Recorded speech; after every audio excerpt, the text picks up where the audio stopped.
first call that called was outside before the call cuts off.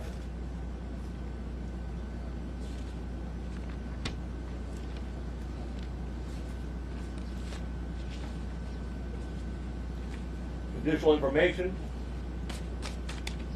that we have is that there are 58 total magazines at the school related to the crime scene. 11 of those magazines were inside the school. 3 were on the suspect's body. 2 in room 112, 6 inside room 111, 5 were on the ground, 1 was in the rifle. There were 32 magazines outside the school, but on school property. 1 just outside the school building, and 31 in the suspect's backpack that he did not take into the classrooms with him.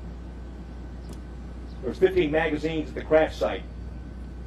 There were 2 magazines at the suspect's residence for a total of 60 magazines. He had purchased and had a total of 1,657 total rounds of ammunition. 315 of those rounds were inside the school. 142 of those were spent cartridges. 173 were live rounds. 922 were outside of the school, but on school property. 22 of those were spent cartridges. 900 were live rounds. 422 were at the crash site. 22 were spent cartridges. 420 of those were live rounds. There was 35 spent law enforcement cartridges total in the school. 8 of those were in the hallway, 27 were inside the classroom, 111 where the suspect was killed.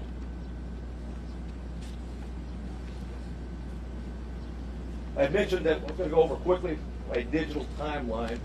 One of the things we talked about early, and I want to correct something that was said early on in the investigation, is that he posted, on Facebook publicly that he was going to kill his, that he was going to shoot his grandmother, and secondly after that he was going to, that he had shot her, and then third that he was going to go shoot up a school. That did not happen. It was actually on a message. It was a Facebook application, messenger application to somebody else that he had a conversation with. We know that through his digital media footprint, and I'll just do it by date time, that Ramos asked his sister to help him buy a gun. She flatly refused. That was in September of 21. I'll avoid some of these and get to the, he had Instagram, a 4-group chat, and it was discussed that Ramos being a school shooter. That was on February 28th of 2022. On March 1st of 2022, there was an Instagram he had with 4 people. It was a chat. He discussed him buying a gun. On March 3rd, 2022, there's another 4-person chat. Quotations, word on the street is you are buying a gun. Ramos replied, just bought something. RN.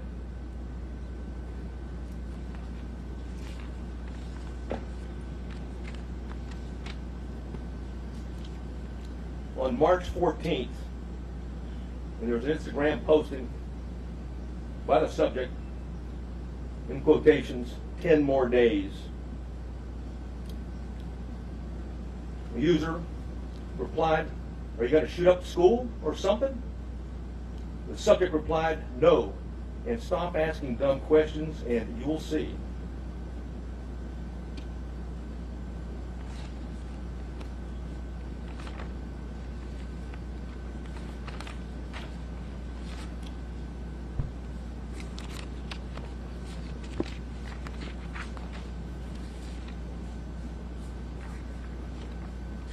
I know you have many questions, and I've agreed to stay as long as we can to answer as many of those questions as we can. If I can't answer it, because we don't know definitively right now, I'll simply say that. And it continues to be a preliminary investigation. There's, literally, certainly over hundreds of interviews have been conducted, will continue to be conducted, and there's thousands of leads that are being pursued, not consecutively, but concurrently, and thanks to our federal and local partners. And I do want to mention behind me, we've got the FBI Special Agent in charge. We also have an ATF Special Agent in charge, or ASAC, and of course, who else do I got behind? With the Texas Rangers, if there's any specifics that I haven't covered that I might need their particular support on. I do want to cover one thing quickly, though, before I go to questions, and that's some of the questions that we received, that we have already received.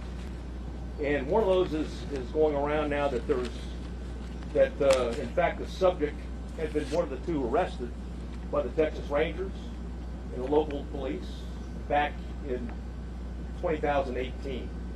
That's not the case. It was not one of the individuals. In fact, we have found no links, associates, and relationships in that investigation. Clearly, it was a threat. It was back in 2018. Two juveniles were charged with attempted or conspiracy to commit capital murder. There's no question that we thought, and we had evidence, and certainly the district attorney agreed, that these juveniles, one 13, one 14 years old, was a threat to Uvalde. And there was a discussion at that time, even the senior year of the one that was 14 years old, which would make it 2022.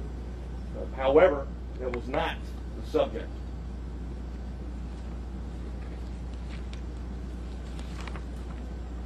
Questions? Yes, sir. Huh? Okay. Oh, yeah.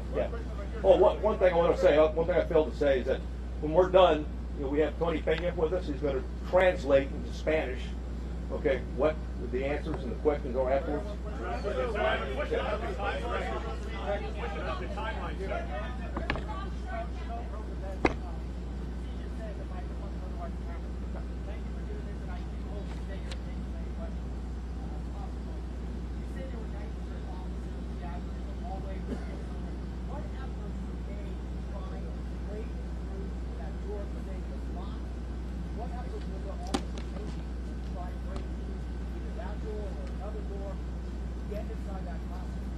None at that time. The on-scene commander at the time believed that it had transitioned from an active shooter to a barricaded subject. Sir, you have people who are alive, children who are calling 911 saying, please send the police. They are alive. In that classroom, there are lives that are at risk. Hey, we're well aware of that. Right. Yeah.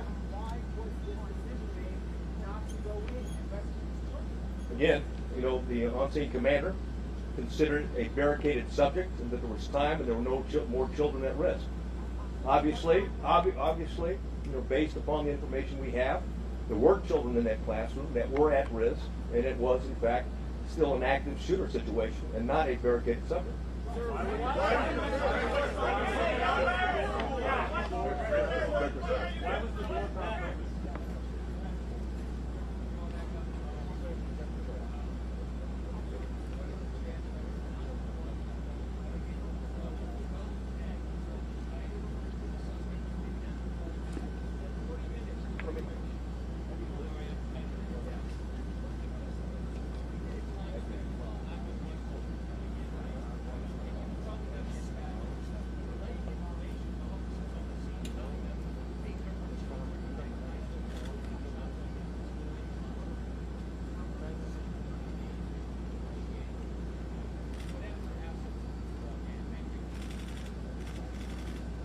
The question simply is this: it was a 40-minute gap, and if the 911 operators were aware that children were alive in that classroom, why weren't officers notified of that? And if that's the case, why didn't they take action?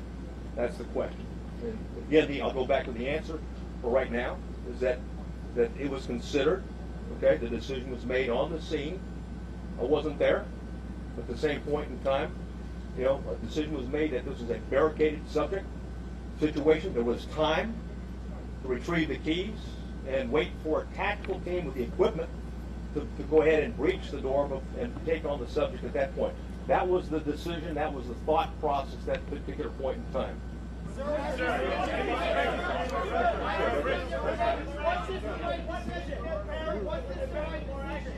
What?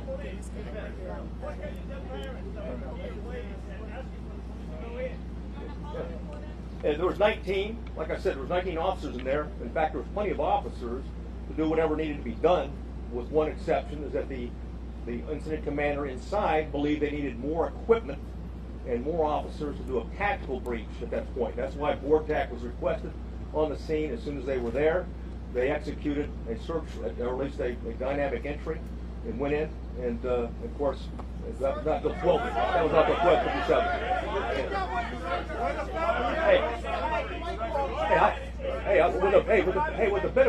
With the benefit of hindsight. Hey, stand by. Right? I got it. Okay. Hey, from the benefit of hindsight, where I'm sitting now, of course it was not the right decision. It was the wrong decision. Period. There's no excuse for that. But again, I wasn't there, but I'm just telling you, from what we know, we believe there should have been an entry at that as soon as you can. Hey, when there's an active shooter, the rules change. It's no longer, okay, it's no longer a barricaded subject. You don't have time. You don't worry about outer perimeters. And by the way, Texas embraces active shooter training, active shooter certification, and that doctrine requires officers, we don't care what agency you're from, you don't have to have a leader on the scene. Every officer lines up, stacks up, goes and finds where those rounds are being fired at, and keeps shooting until the subject is dead. Period.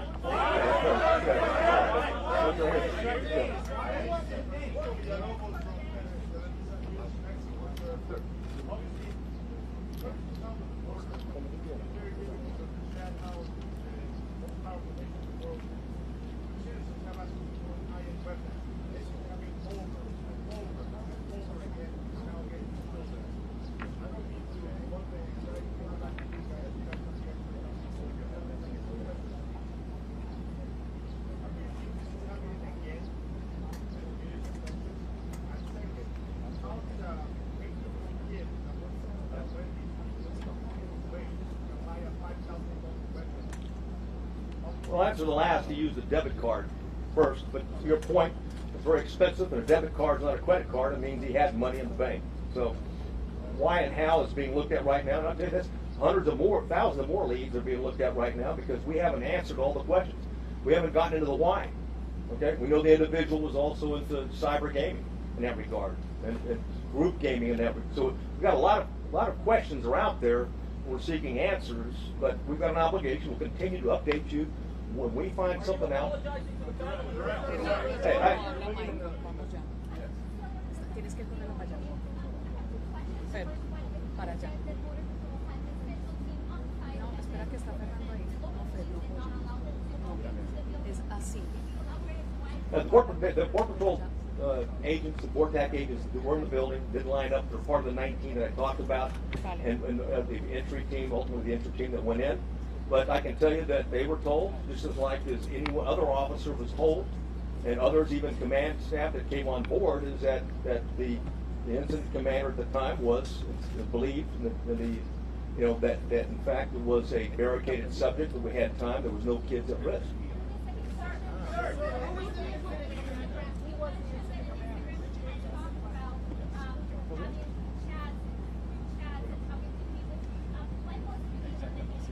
I wish he was, because then there's no question. And I'll say this right now, and every time we have one of these, there's copycats, okay?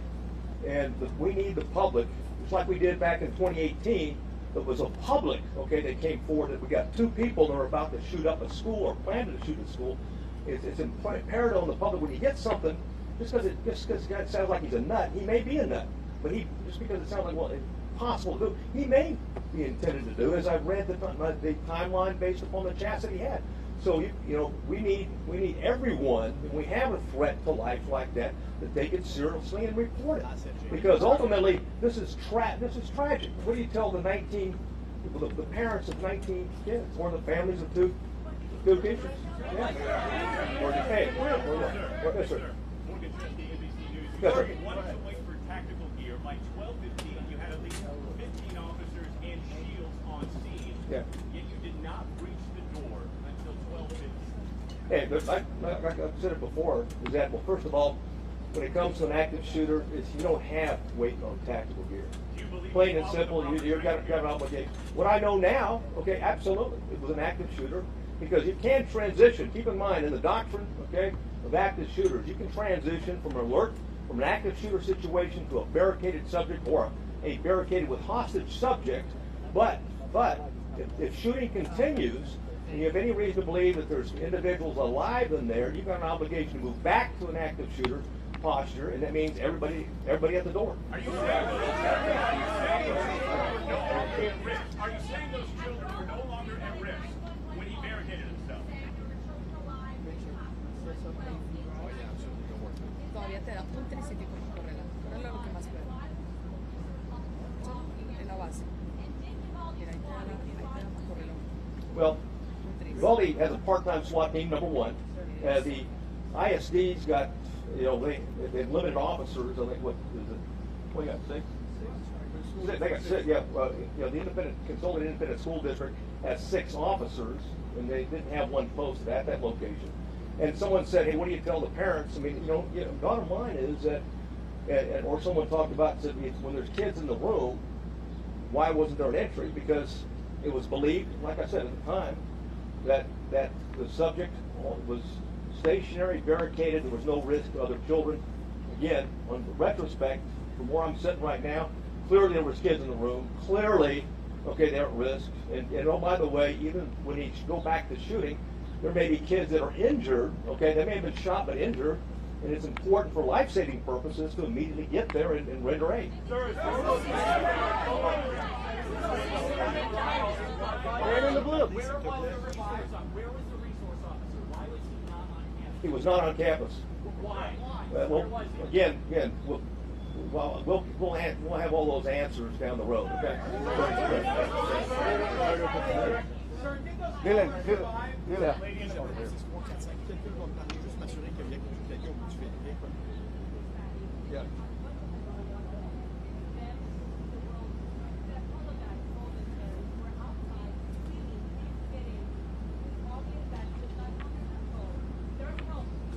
Oui, je t'entends bien. Merci beaucoup de me répondre. Je vais être certain que je l'ai bien fait.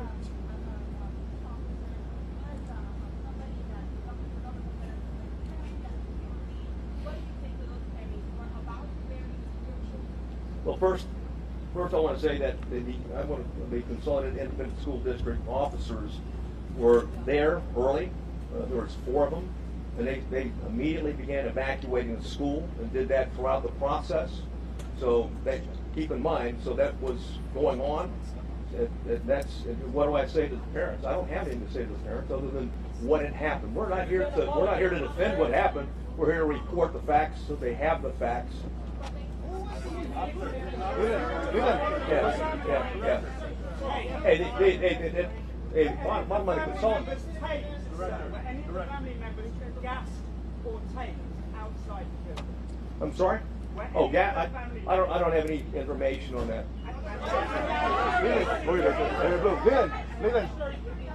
Oh, one second though. However, we did review what DPS officers arrived on the scene, what they did, and looked at those instances. You know the parents of the children who died are watching right now. And they're Yes. hearing you say Oui, on en sait beaucoup plus. that Julie, not je peux parler everything très fort parce que that could naturellement les possibly questions sont adressées been done à ce qui est as humanly fast as it could be done le service was de la done. sécurité publique, la question Are du they déplace. owed an apology from somebody répondre à toutes les questions que les gars il a apporté des décisions. If I thought it would help out, I'd apologize. But hey, let me say this. Hey, let me say this. When you go back to the timeline, again, I want to go back and I'm not defending anything, but you go back in the timeline, there was a barrage, hundreds of rounds were pumped in 4 minutes, okay, into those 2 classrooms. Then anything else, any firing afterwards was sporadic and it was at the door. So the belief is that there may not be anybody living anymore, and that the subject is now trying to keep law enforcement at bay or entice them to come in, suicide by contact. I understand that. I reported that. Yeah. Il y avait 9 jusqu'à 16 policiers à l'intérieur, alors que le jeune était barricadé dans une salle de classe, la salle 111 comme on l'a appelé, et à aucun moment ils ont pris d'assaut cette salle de classe-là. Et c'est l'élément central de ce que l'officier de Cross explique. Well, I might answer the first one, but the why on the second one I don't have. The first one, that each door can lock from the inside, and both doors were locked, okay, from the inside. So the subject, when he went in, he locked the door. He came out one time into the hallway, went back in and locked the door, because at the time that the officers went in, both doors were locked. They got a key from the janitor and used it.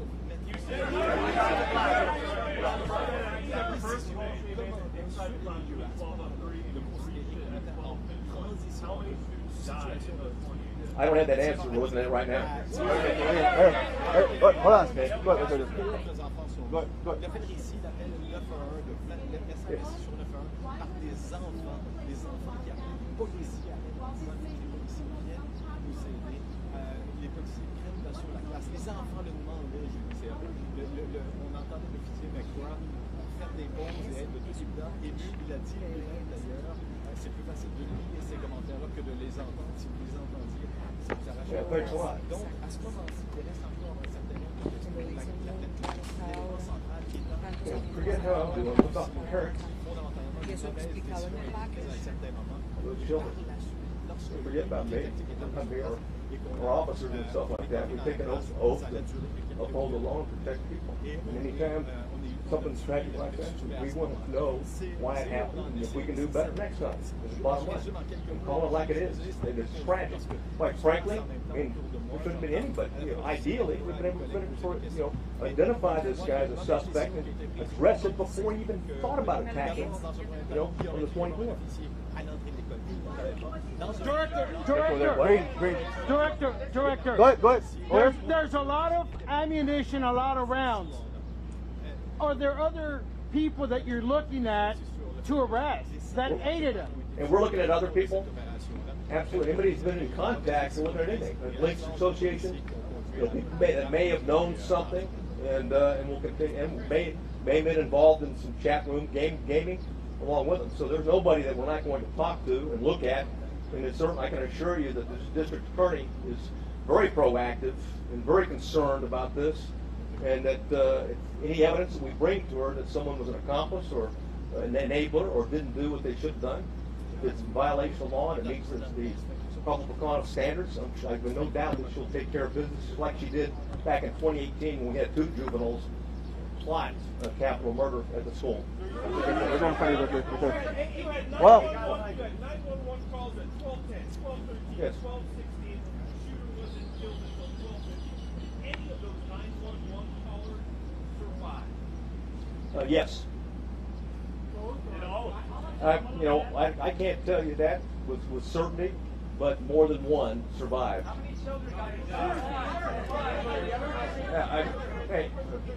I'm sorry, what?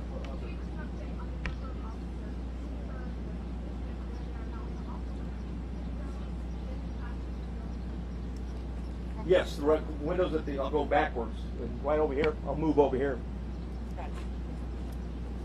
Look at these windows right here, he's approaching the door. Right? So the children were vulnerable all the time going through. We don't have the recording of any of the children maybe injured but not dead when you shot in a particular area. Right?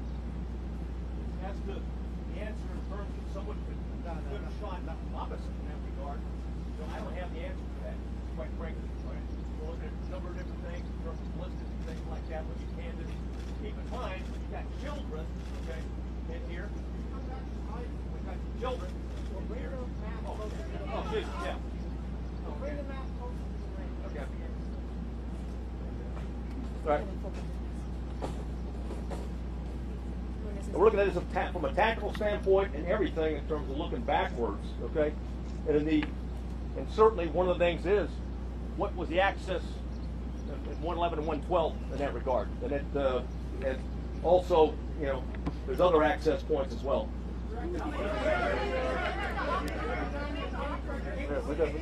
Hold on. Let me say one thing. One thing I didn't point out, okay, is that when we've got him going into these rooms, right here is the Jack and Jill restroom between. So not unlike Santa Fe, the classrooms are separated, but they're really connected. So you can move back and forth between those 2 classrooms. Yes, sir. Was the incident commander receiving the information coming via the 911 calls? And if so, why not? And if so, speak to the level of investigation that you're putting in that area. Yeah, well, that question will be answered, but I'm not going to share the information we have right now. Because I don't have the detailed interview right now. Go ahead, sir. Right there. Yeah, go ahead. This is a barricade situation. Did any police officers go in and get their own kids while the parents were outside? Not that I'm aware of, no. Go ahead, go ahead. Yes, please. How many children called 911 and still were attached and any of those children died? I know for 2, for certain did, and those 2 did not die. Why was that box open door still locked open even after the incident was occurring with shots being fired in the air? Bottom line is, like we reported what happened. That back door was propped open. It wasn't supposed to be propped open. It was supposed to be locked. And certainly the teacher that went back for her cell phone, it propped it open again. So that was an access point that the subject used. Go ahead, Blue. Go ahead. Hold on. You have said in hindsight mistakes were made, and Democratic Congressman is now calling for the FBI to investigate the response here. Yeah. It is going to be held accountable. Well, first of all, we welcome the FBI. There's a reason why there's the FBI special agent in charge behind me right now. They play a vital role. And again, this is about finding facts and reporting facts as quick as we can. It's not about trying to defend, or it's not about trying to assess or even be hypercritical. It's about the facts and sharing whatever we learn on the facts as quick as we can, and be as transparent as we can. You know, okay, the media, but more importantly, the parents and the public, the citizens of Uvalde. Okay, go ahead, Blue. Go ahead. Hold on, sir. Hold on. The chief of police of the Consolidated Independent School District is the incident commander. It's his school. He's the chief of police. Okay. And again, I'm not going to discuss disciplinary, but there's an ongoing criminal investigation. These are being investigated and working with the I'm not going to get into that. Matt, go ahead. Yeah, Matt.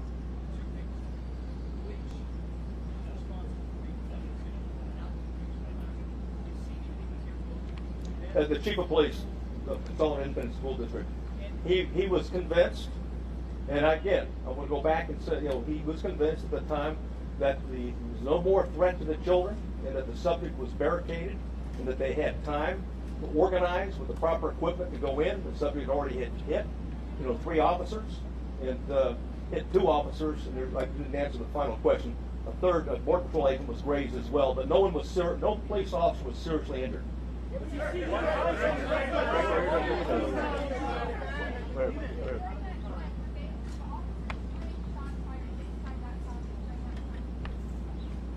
Yes, they did.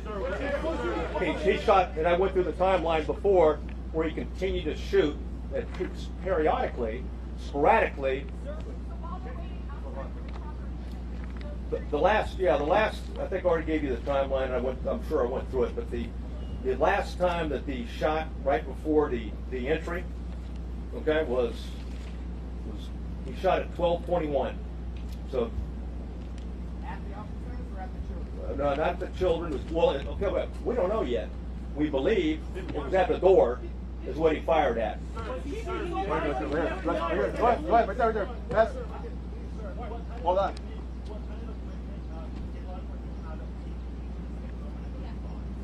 Hey, well, we know that beginning when the VORTAC agents arrived, they had 3 ballistic shields. Last question. Yeah, what? Last question. Right here, the booster. Right here. Yeah, go ahead. Hold on.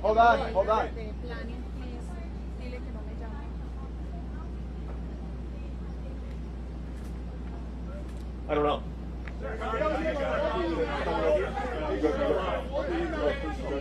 No, that's fine.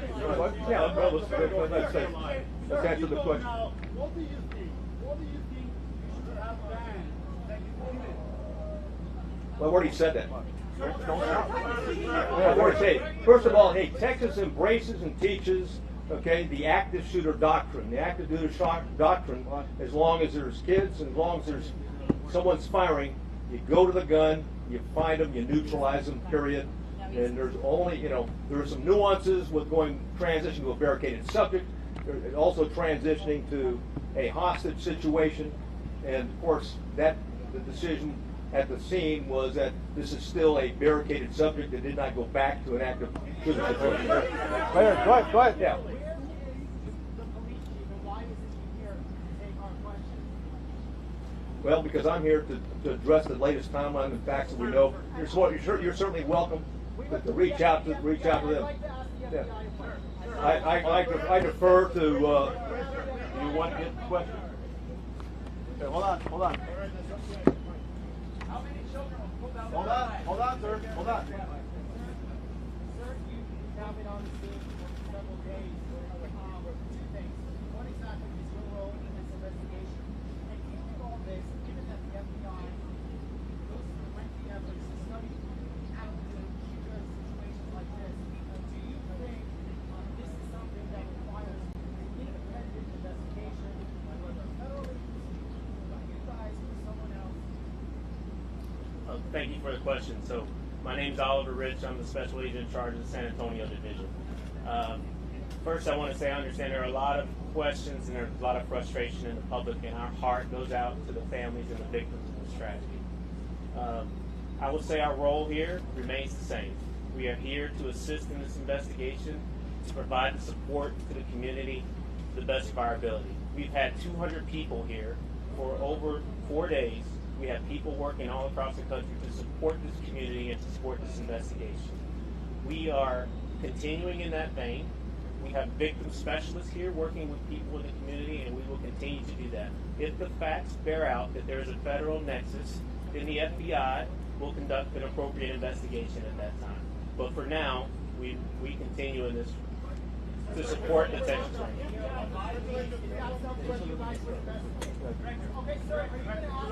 How many more questions? Two more questions. Two more questions. Right here. Okay. Yes.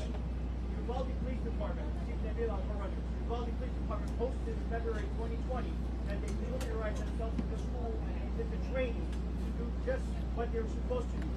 How come they were not in lead, or their commanding officer was not in lead when they were familiarized with this training, and they should have done what they were posting on Facebook they were doing?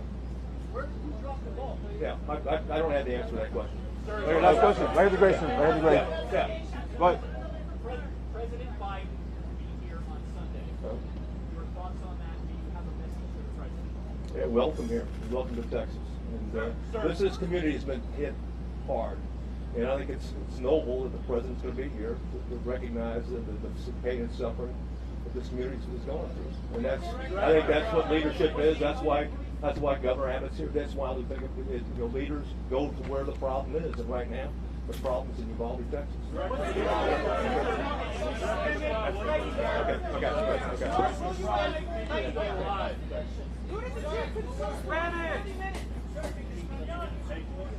En español. Spanish. Can you leave the map up?